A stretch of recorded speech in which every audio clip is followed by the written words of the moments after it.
Alright, back with you with some drawings once again. It's been a while since I put some drawings.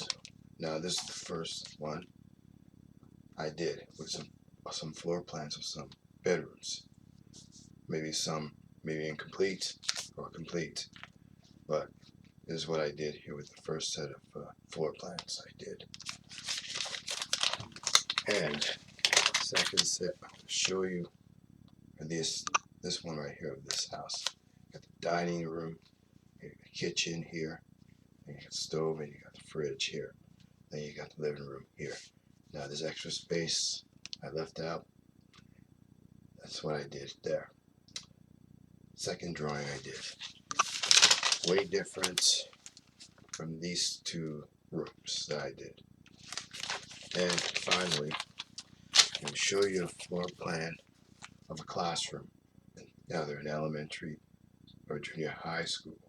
Now this is mostly elementary classroom. You got the seats here, and you got a teacher's desk up there, and you got the door there.